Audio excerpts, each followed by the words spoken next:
Hello friends, मैं अमन आप सभी का स्वागत करता हूं अपने YouTube channel all in one classes में। तो आज हम बात करेंगे जीके के डोज पार्ट 15 की। तो जैसा कि आप सभी को पता है, जीके के डोज 15 में हम बात करेंगे टॉप 20 क्वेश्चंस की।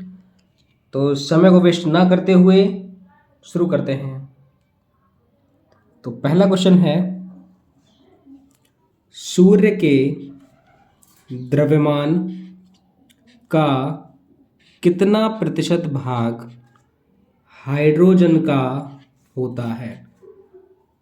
तो कितना प्रतिशत होता है? वो होता है 70%, यानी कि 70%। Sorry for that. Next question है, बर्तन बनाने में प्रयुक्त जर्मन सिल्वर किसका मिश्रण है? तो जो बर्तन बनाने में जो हम जर्मन सिल्वर का यूज़ करते हैं, वो रियल में किस चीज़ का मिक्सचर होता है? वो होता है कॉपर का, जिंक का और निकेल का। किस चीज़ का? कॉपर यानी कि तांबा, जिंक यानी जस्ता और निकेल यानी कि निकेल।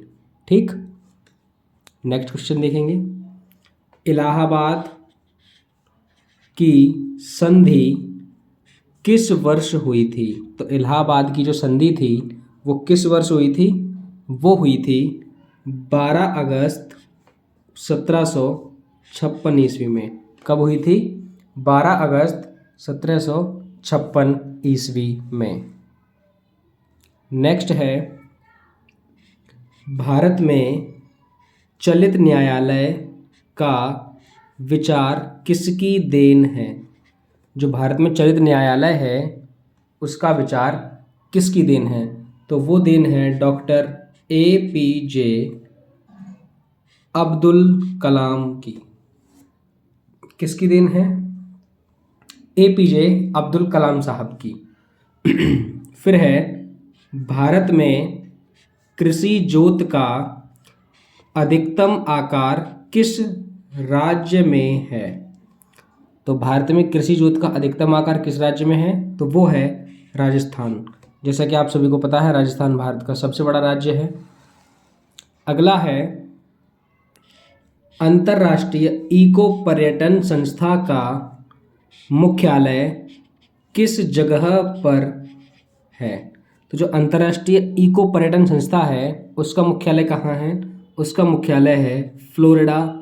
और फ्लोरिडा शहर कहाँ का है? USA यानी कि संयुक्त राज्य अमेरिका का। अगला क्वेश्चन है, उसको देखते हैं। रणजीत सिंह का उत्तराधिकारी कौन था? तो जो राजा रणजीत सिंह जो थे उनका उत्तराधिकारी कौन था? उनका उत्तराधिकारी था खड़क सिंह। कौन था? खड़क सिंह। फिर है, पश्मीना ऊन किस जंतु से प्राप्त किया जाता है? तो जो पश्मीना ऊन होता है वो किस जंतु से प्राप्त किया जाता है? तो वो प्राप्त किया जाता है कश्मीरी बकरी से। किससे? कश्मीरी बकरी से। नेक्स्ट है, लिफाफे पर गोंद लगा डाक टिकट किस बल के कारण चिपकता है? तो वो कौन सा बल होता है जो गोंद लगे हुए डाक टिकट को लिफाफे पर चिपका के रखता है? तो उस बल का नाम होता है आसंजक बल। तो किस बल के कारण? आसंजक बल के कारण जब हम किसी डाक टिकट के ऊपर गोंद लगा देते हैं या किसी भी पेपर के ऊपर जब गोंद लगा के उसको दूसरे पेपर के साथ चिपकाते हैं तो वो किस बल से कारण चिपकता है? आसंजक बल के कारण। ठीक, ध्यान रखिएगा। नेक्स्ट क्वेश्चन देखते हैं। नेक्स्ट है, प्रथम आंग्ल सिख युद्ध और द्वितीय आंग्ल सिख युद्ध के समय पंजाब का शासक कौन था?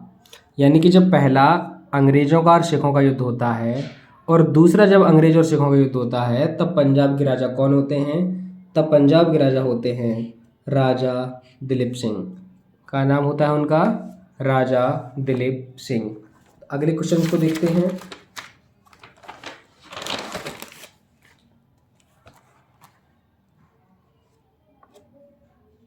कोची का अगला क्वेश्चन है, कोची का जुड़वां शहर कौन सा है? कोची का जुड़वां शहर कौन सा है? तो वो है एर्नाकुलम। कोची और एर्नाकुलम दोनों ही आपको मालूम है केरल के शहर हैं।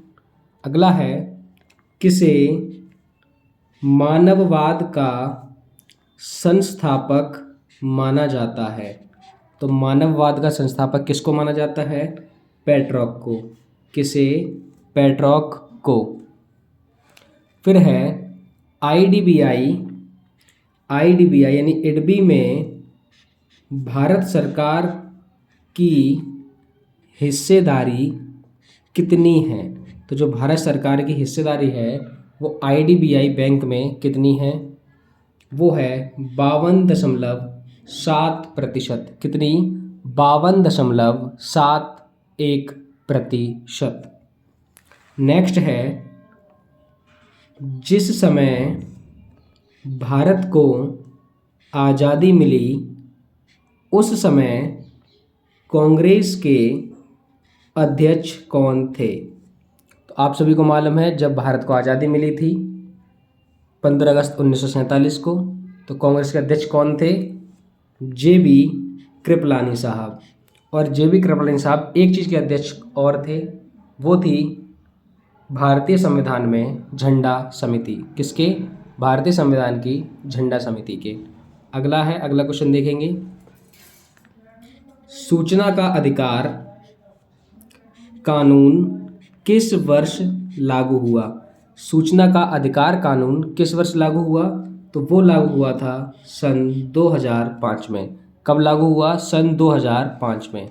अगला है, नील दर्पण के लेखक कौन हैं? तो जो नील दर्पण है उसके लेखक कौन हैं? उसके लेखक हैं दीन बंधु मित्र। क्या नाम है उनका? दीन बंधु मित्र। अगला है, तिलाना किस शास्त्रीय नृत्य का एक फॉर्मेट है? यानी कि जो कौन सा शास्त्रीय नृत्य है जिसका एक और रूप है जिसको हम क्या बोलते हैं? तिलाना। तो उस शास्त्रीय नृत्य का नाम है भरतनाट्यम। क्या नाम है उसका? भरतनाट्यम। अगला है, रिवॉल्वर के आविष्कारक कौन हैं? तो जो रिवॉल्वर होती है जिसको हम आम भाषा में बंदूक वगैरह भी बोल देते हैं, पिस्टन वगैरह भी बोल देते हैं, इस टाइप से एक रिवॉल्वर होता है। तो उस रिवॉल्वर के आविष्कारक कौन थे? तो रिवॉल्वर के आविष्कारक थे सैमुअल कोल्ट। कौन थे? Samuel Colt. ठीक है, याद रखिएगा। अगला क्वेश्चन देखेंगे, बहुत उच्च तापमान को मापने के लिए किस यंत्र का प्रयोग किया जाता है? तो बहुत उच्च तापमान को मापने के लिए किस यंत्र का उपयोग किया जाता है? उस यंत्र का नाम है थर्मो इलेक्ट्रिक पायरोमीटर। कौन सा पायरोमीटर? Thermo electric pyrometer. ठीक है, याद रखिएगा। अगला क्वेश्चन है वो है, कासु ब्रह्मानंद रेड्डी राष्ट्रीय उद्यान किस राज्य में है? तो जो कासु ब्रह्मानंद रेड्डी जो राष्ट्रीय उद्यान है वो है आपका तेलंगाना में। किस राज्य में है? तेलंगाना में। ठीक, तो आज के लिए बस इतना ही। माफ़ी चाहेंगे कि आपको सुबह जीके का डोज नहीं मिला, लेकिन कल से आपको इवनिंग और मॉर्निंग दोनों समय मिलेगी ये वीडियो। और चैनल के साथ बने रहिएगा ऐसी इंटरेस्टिंग वीडियो के लिए। नेक्स्ट वीडियो तक जय हिंद, जय भारत।